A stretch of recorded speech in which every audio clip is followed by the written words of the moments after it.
Welcome to Afternoon Light, the podcast of the Robert Menzies Institute, hosted by Georgina Downer.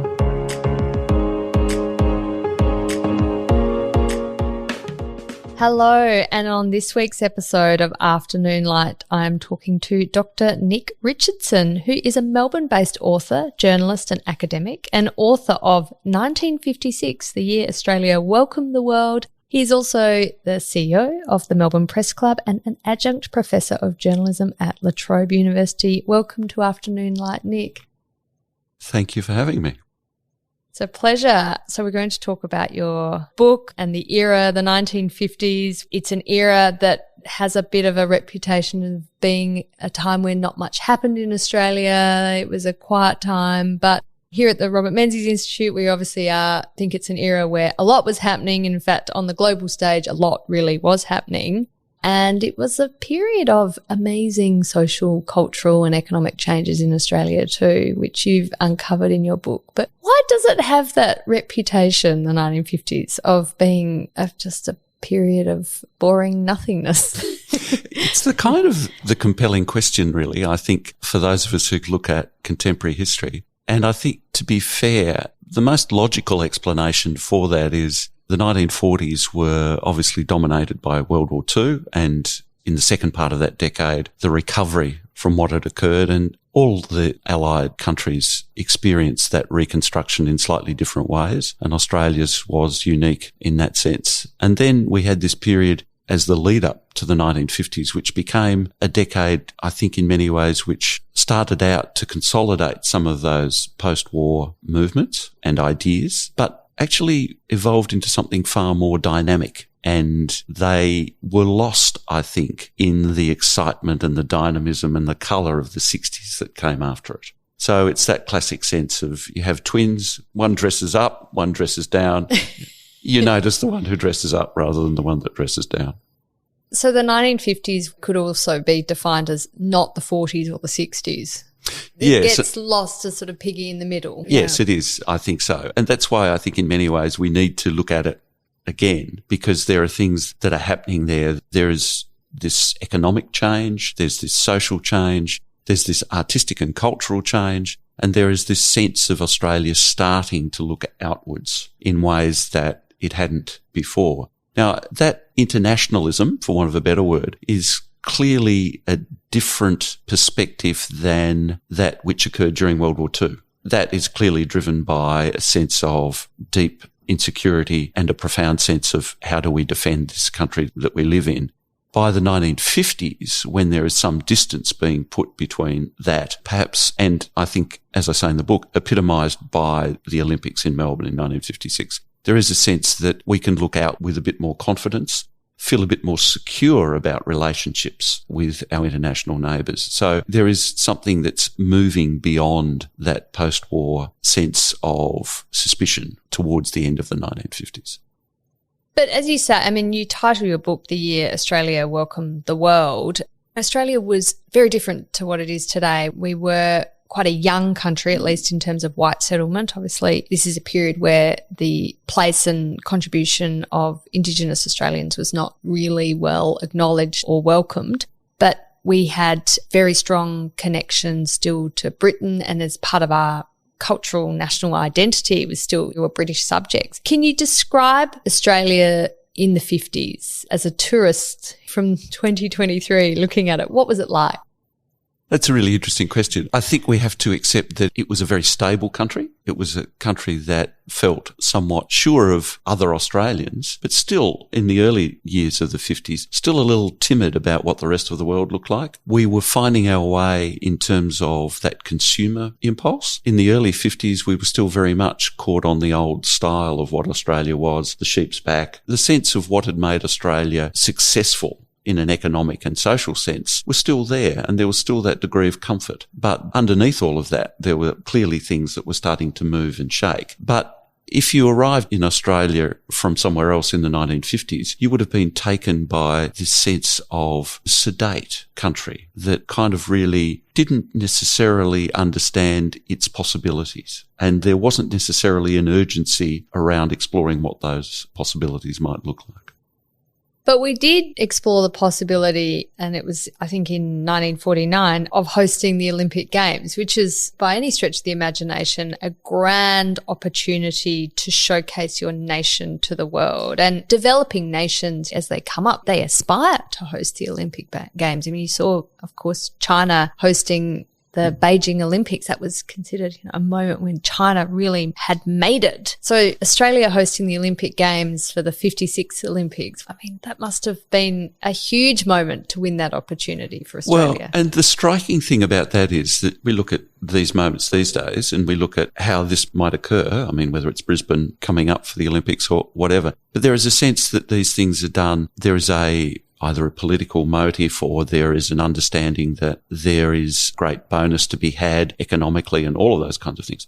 That is true in 1949, but it's actually not driven by a politician or someone saying this is going to be good. It's actually a group of men in Melbourne who decide that this should be something that Melbourne does. It's that individual agency that suddenly shifts the nature of these things. And of course, ultimately, it becomes a massive act of soft diplomacy. That means that Australia, which had always been, since the advent of the modern Olympics in 1896, the Melbourne bid team's argument was, we've always been at the Olympics, we deserve an opportunity to host them. But of course, the challenge was that this would have been the first time that the Olympics had been held in the Southern Hemisphere. The world was upside down in terms of all of that kind of thing. Travel wasn't easy. Most of the athletes who would compete would have been completely out of their competitive season because they were used to the Northern Hemisphere calendar.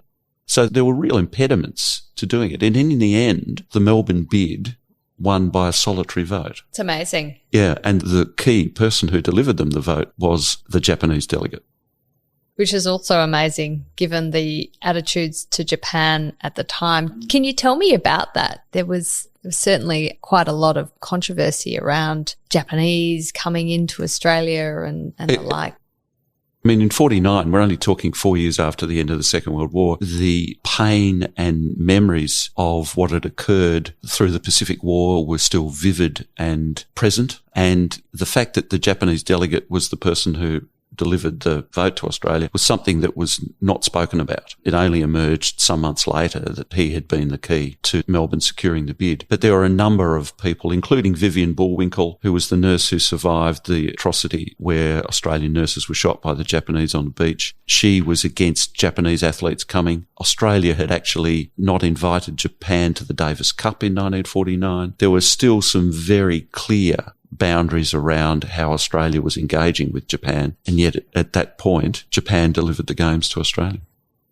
So who were our key competitors then? I mean, why did the Japanese delegate vote for us over the other few? So they must have been really bad in Japan's eyes. So it was Buenos Aires, came down to Melbourne or Buenos Aires, and it's kind of nowhere in my research could I find out why Japan voted for Melbourne. But I suspect what had happened was there had been a number of US cities, Detroit, Philadelphia, Los Angeles, that had kind of split the vote. And some of those, as the way the voting process worked, I think the Japanese delegate thought, well, Australia might be a better fit than Buenos Aires. Well, we are the huge beneficiaries of that, of course. Yes, indeed. But as you said, it was a time of white Australia. Yes. And the Olympic Games are for all nations, basically. Yes. So obviously quite a few nations that weren't white. Did that impact ability to host a happy and cohesive games? In the end, it didn't. There were other factors that impacted on it. The other thing that's actually quite often forgotten about the Melbourne Olympics was that there were 5 countries that boycotted it. Yeah. And that was the first time that there had been an Olympic boycott. But those things were caught up with other international events that occurred during the year, one of which was the Suez Crisis, and the other one was the Soviet invasion of Hungary. So there were matters beyond Australia's control which were not reflective of the White Australia policy when the time came for the Olympics to be held. It must have been an amazing opportunity for Australia to showcase itself as a stable, prosperous, successful nation, able to host a multitude of nations. What do you think it said about Australia's view of itself at the time? Well, one of the really interesting things that I discovered during the research was there was a very strong undercurrent of doubt about whether we could pull it off, which kind of struck me as being perhaps indicative of a mixture of Australian bravado and a sense of, are we good enough to do this? One of the conversations I had with a photographer at the time, Bruce Howard, he said there was just this sense that maybe Melbourne had bitten off more than it could chew. And the other really interesting thing was, at the opening of the Arts Festival, which was an inaugural initiative of the Melbourne Olympics, which was ostensibly a celebration of the Australian cultural moment, as it turned out, it wasn't particularly reflective of that, or indeed well patronised. But at the opening, Sir Dallas Brooks said Australia understood that it had its shortcomings. It's a kind of a strange public statement to make about how you see yourself. Yeah, it's unnecessarily self-conscious, isn't it? It is. And self-deprecating. Yeah. But not in that kind of that self-deprecating where people will go, oh yeah, it felt more revealing than that.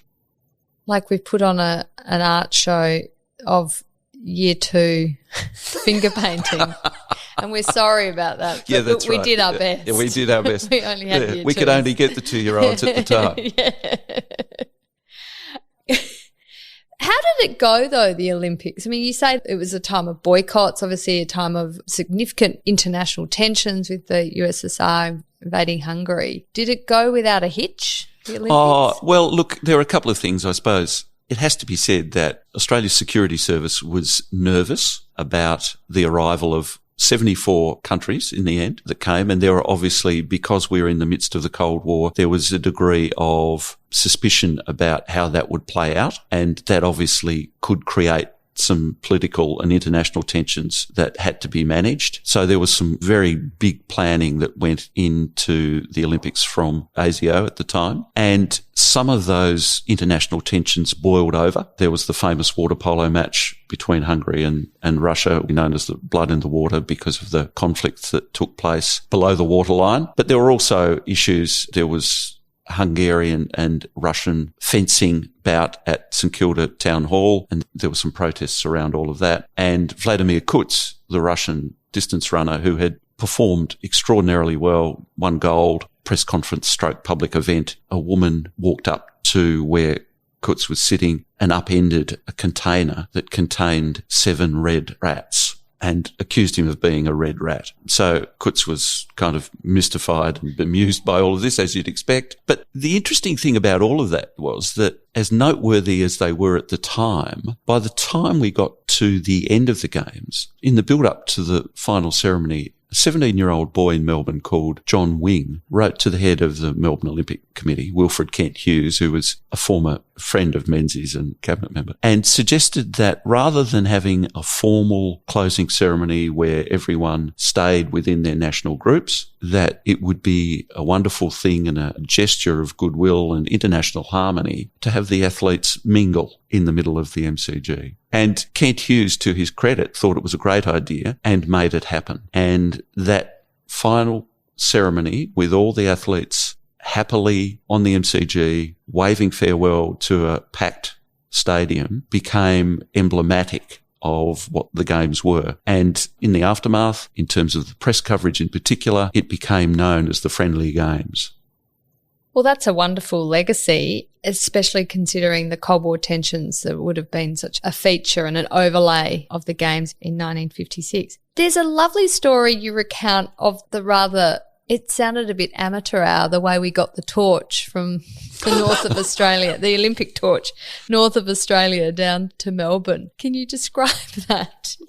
It's a beautiful story too, because it actually is, in some respects, quite a progressive story of us telling the story of the identity of our nation at the time. Yes, and that was the thing that I found really interesting about all of this, because, of course, the man who was charged with was actually a Melbourne University academic called Marcus Marsden, who had no one really in Australia had any experience of this, but plotting the course for this torch. And all he had to go by initially was those old Shell maps from the Shell service stations, which you might not remember, but I do. And they would fold out concertinaed maps with great detail on them. And Marcus had accumulated a few of these to help him plot the course all the way back.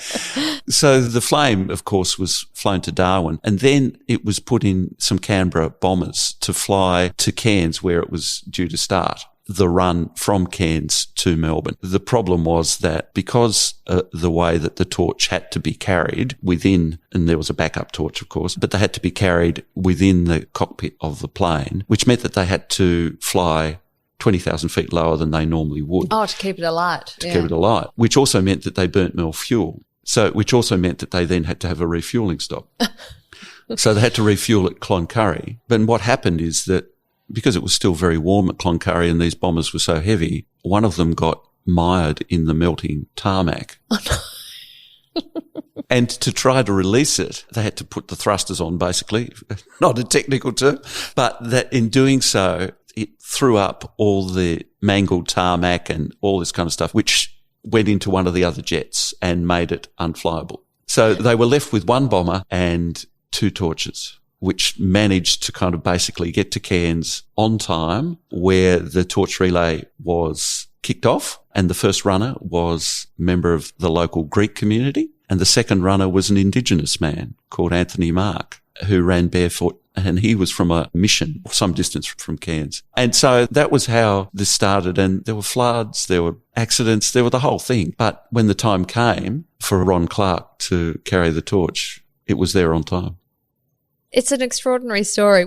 This is the advent of television, of course, in Australia. Yeah. And Australia was a bit slow in this respect. And I know that's somewhat down to Prime Minister at the time, Robert Menzies, having a scepticism of the beast. But was this all televised? No, it wasn't. And relay? There was a kind of quite a complicated arrangement about who got to televise what, because of course what we understand now is the television networks didn't quite exist in that format back then. And while there was some coverage of the events at the main stadium, there wasn't any coverage of it anywhere else, with the exception of the swimming pool. And a guy called Colin Bednall, who had known the Prime Minister quite well and had been one of the original commissioners on the Royal Commission into TV. He was in charge of Channel 9 in Melbourne, and he'd actually hired a couple of very smart people, one of whom suggested that they should place their cameras through the portholes below the waterline at the Olympic pool. So there was some footage taken of the Hungarian-Russian water polo match. Ah, the blood in the water. The blood in the water game. Yeah. Tell me about the adoption of television in Australia in the 1950s, because I wonder these days we talk about, kids and screen time and spending too much time on social media. I mean, I feel like these debates kind of every time we have a technological innovation and it disrupts how we use our leisure time and consume information, that there is always this pushback, it's going to destroy children's minds and destroy society. I mean, TV would have been a massive innovation and, of course, culturally, actually a massive change for us. Yes, and it's worth remembering that 56, although it was introduced, it was obviously some time before people could afford to buy it. You talk to a number of people who were in Melbourne at the time and who didn't go to the Olympics. There would be electrical stores who would have TVs, and people would stand outside the windows to look at the Olympics from the stadium that were on the TVs, which is kind of seems cute in comparison to what we understand of screen consumption today. But the thing to remember, I think, about all of this was Colin Bednall, who I mentioned a moment ago, was a deeply convert to TV in ways that perhaps others didn't quite see. He'd spent some time in New York, and his epiphany was on a train going through New York, and he looked across apartment blocks with these nest of wires sticking up antennas. And these apartments, they were not in the well-heeled part of town. And he instantly thought, so TV is a medium for advertisers to get to people who might not otherwise be aware of what their goods are. So he saw the commercial appeal of it, and he saw the sense that there was an opportunity to democratise news as well, because he was a newsman first. So those things became the drivers, I think, behind the development of TV in Australia. It became very much an understanding of the commercial opportunities as much as that of the news opportunities. How quickly was it adopted then in the 50s? So, in a way, the Olympics became one of a great selling point, but it took a couple of years for people to kind of be able to afford it. It wasn't expensive. What is remarkable about all of this is the 50s was a time of increased consumption. Bear in mind, 1954, 2 out of 3 houses in Brisbane, Sydney and Melbourne didn't have hot running water in the bathroom. So we're now getting to a stage where fridges are becoming more common, washing machines are becoming more common, and now televisions become part of that domestic life. This is what people feel constitutes life. And entertainment becomes, domestic entertainment moves from sitting around listening to the radio to being able to sit around watching TV. It feels more interactive. You can obviously see things. It also becomes initially one of those great neighbourly things to do, because you might not have a TV, but the Smiths 4 doors up have got one, and they've said, why don't you come over and we'll watch Pick a Box? It's amazing, just 2 years before the Olympics, you have the Queen visiting Australia for the first time, and apparently 75% of the Australian population physically saw her because they didn't have TV. And if you wanted to see her, you weren't going to see her on TV because it didn't exist really. So you had to turn out to your town or your city, wherever you were, in order to eyeball her and say, oh, yes, I saw the Queen. And so that was an amazing turning out of the population because of the lack of a visual medium to see this head of state. Whereas a few years later, we've got TVs, and people probably, if the royal visit had happened 5 years hence, perhaps that many people would have seen the Queen in person. It's an interesting thing. I think the other thing that you can't underestimate is, for a lot of Australians, if the Queen's in Perth and you're in Sydney and you've never been to Perth, you're interested in seeing what that looks like. There's a level of what's the rest of our country look like that plays very strongly into this sense of let's have a look at what this, especially TV news, looks like, because suddenly we have access to something that we don't need to travel to do. So that is something I think that distinguishes the Australian uptake of TV. Another thing in terms of our leisure time that you remark on in your book and is a sort of phenomenon was this idea of the 6 o'clock swill.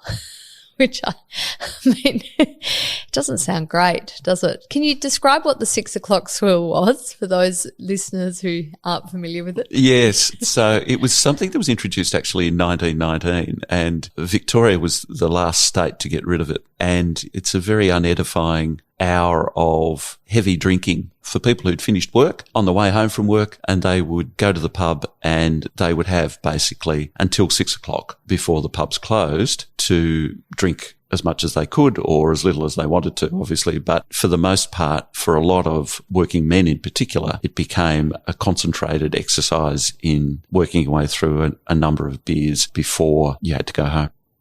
And why were the pubs closing at 6? Was that because everyone was expected to go home and have their dinner?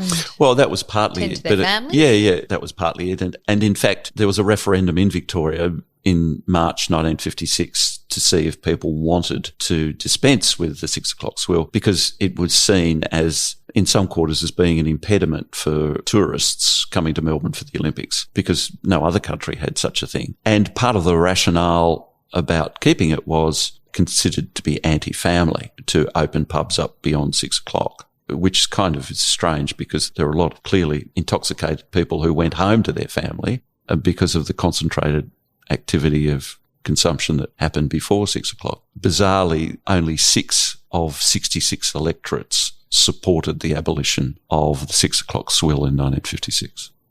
So when did Victoria remove the 6 o'clock swill? 10 years later. Oh, in the mid-60s. Wow.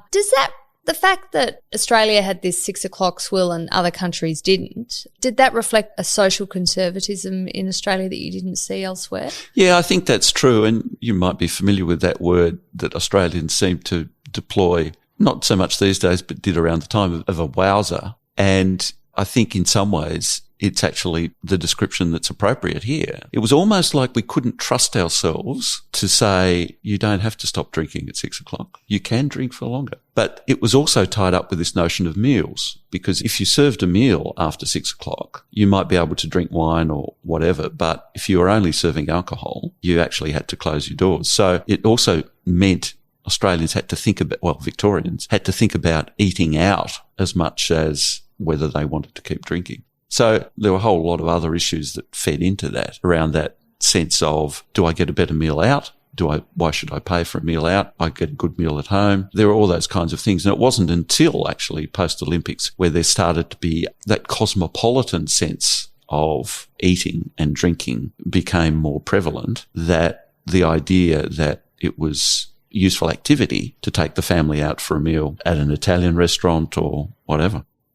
And there are still vestiges of this early eating culture, early dinner culture in Australia, particularly in regional rural areas. You go to a country town in Australia and international tourists must just be astounded. Go to a country town and it's last orders at 7:30. If you turn up to a restaurant at 8 o'clock in a country town, you would really struggle, even to this day, to get a meal, to get service. And that presumably is left over from these days of the 6 o'clock swill.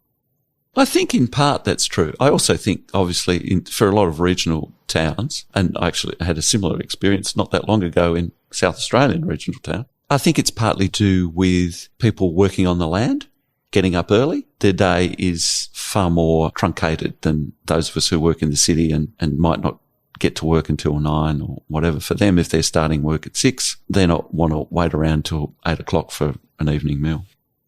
Indeed, indeed. So we have a society that is pretty socially conservative, even by international standards in the 1950s. And that extends to books and publications. And there's sort of stories of all these books that you could get overseas that in Australia are banned. Obviously, there's concerns around the topics, sex and the place of women. But, were we a hyper-censorious culture, do you think? Is that what it was? Or I suppose there are a couple of things about that kind of were indicative or exemplified by the time. One of them was Catcher in the Rye, which had been available since 1951, but in 1956, a box of books that had been sent to a young man in regional Victoria from a friend in the US was stopped at Australian Customs, and the box contained a US copy of Catcher in the Rye, and it was detained and the book was effectively banned. There were a number of other books that were banned, like Lolita, which perhaps is a bit more understandable than Catcher in the Rye, especially given that the book Catcher in the Rye was well known and had been out for a number of years. Were we more censorious? I think there is a sense that here again it goes to that lack of confidence about being able to trust ourselves with material that might lead us astray. Bizarrely, the 1953 Kinsey report into male and female sexuality was not banned in Australia. So there is a sense that might have been depending on who was in customs at the time. But was the Kinsey report likely to have been read by the general population? Or, Catcher in the Rye or Lolita would have been a leisure pursuit to read those types of books, whereas the Kinsey report might have struck people as a little dry. I think it probably was a little dry. But I think the interesting thing about Kinsey was how it captured what was going on, because there were a whole range of things that were happening in Australia which were reflective of what was happening, especially in Western nations. The marriage rate was dropping. Post-war, there was still a lot of women in the workforce. There was some innovations that were being made. 1956, the Victorian Education Department relaxed its ban on mothers working. So if you'd been a teacher and you'd fallen pregnant, that was the end of your career. It was another 20 years before that became changed at a federal level. So there were things that were occurring for women in that kind of very low-key way, which were clearly related to what was going on or identified in some of the parts of Kinsey. Whether, as you say, people were aware of that at the time is, probably hard to know. But I think the real issue there around that censoriousness was we felt uncomfortable about what these things represented, and there was Rock Around the Clock in 1956, Bill Haley. When the film came out, young people went wild in the streets, in George Street in Sydney and in Brisbane, and there was this sense that this was what's happening to young Australians, this moral panic that had kind of started, when in fact it was something far more interesting was going on than that.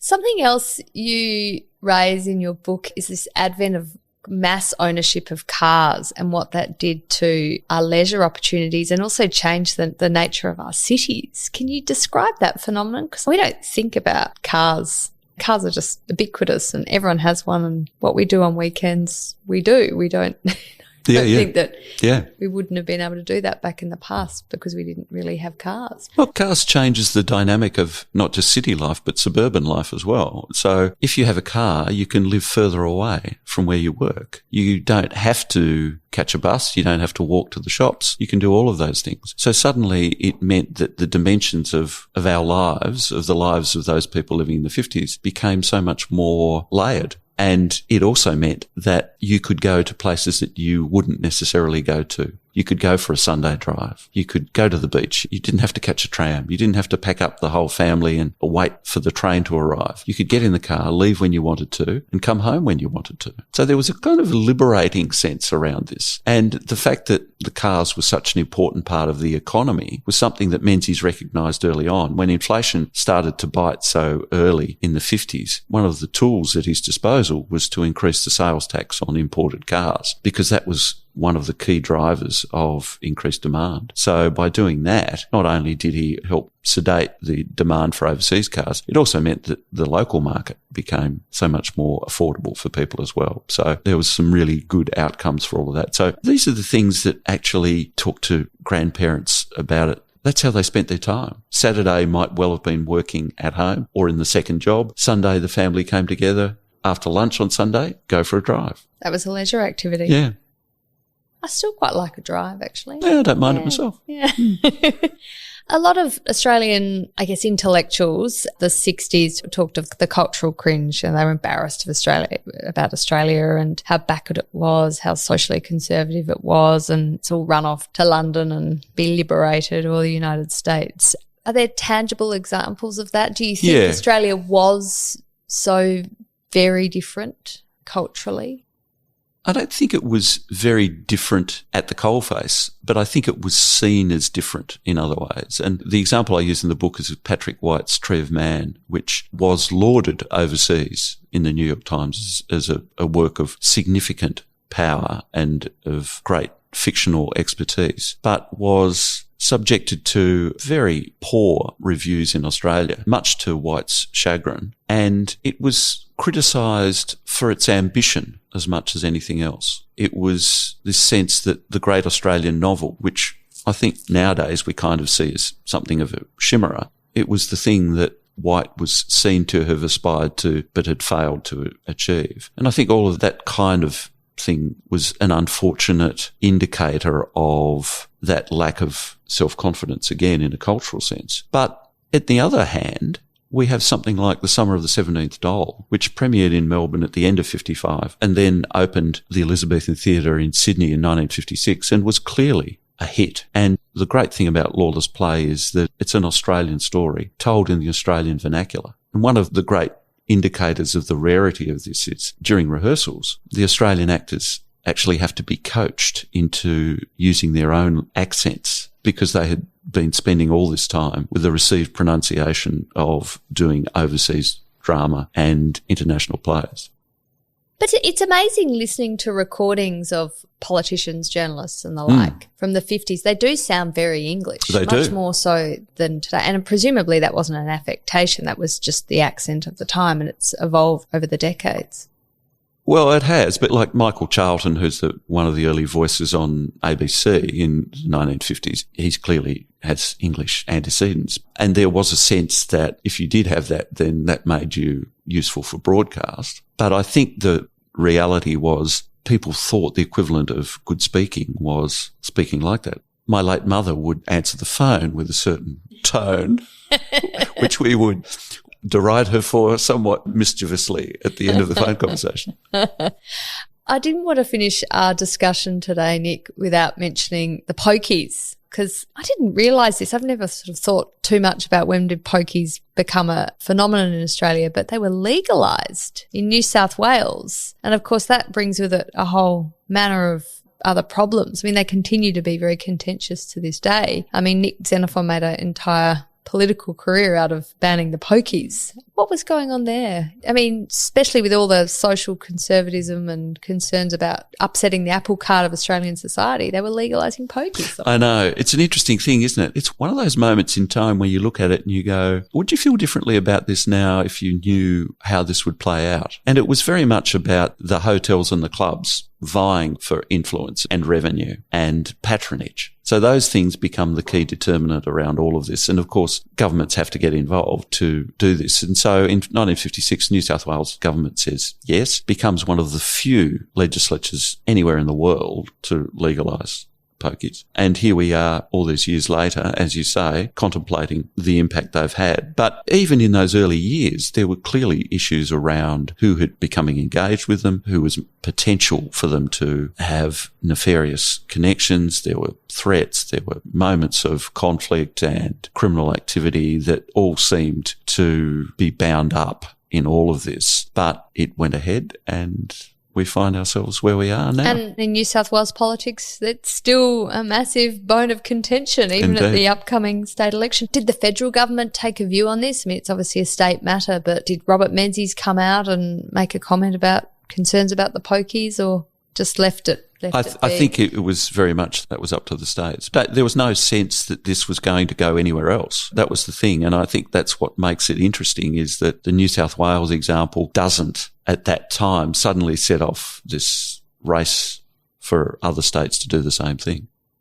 And with the introduction of pokies, of course, you then have another aspect of society developing in association with it. I mean, you've seen that in other countries too. I know living in Japan, the machines there, pachinko, they're called, they come with associations with organised crime. Did you see that developing in New South Wales as well? Yeah, and that started pretty early on. There were some people who were involved who clearly their reputation wasn't particularly clean. And I mean, it was one of those things where you look at it now and you kind of go, well, that was obvious that would happen. What protections did you put in place? And at that stage, there weren't any, really. If you had the license to make them, or if you had the license to transport them, or whatever, then there were opportunities for you to make money perhaps out of less than legitimate means. So it was always fraught. And continues to be so. Nick, thank you so much for this discussion about the 1950s. I thought I knew a lot, but I certainly know a lot more now. It's fascinating to reflect on how society was changing then and continues to evolve. And I really appreciate you taking the time today. It was a pleasure. Thank you very much.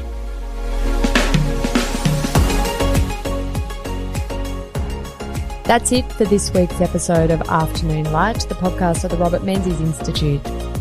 Please make sure to subscribe and catch up on our latest online content on our website or on Twitter, LinkedIn or Facebook.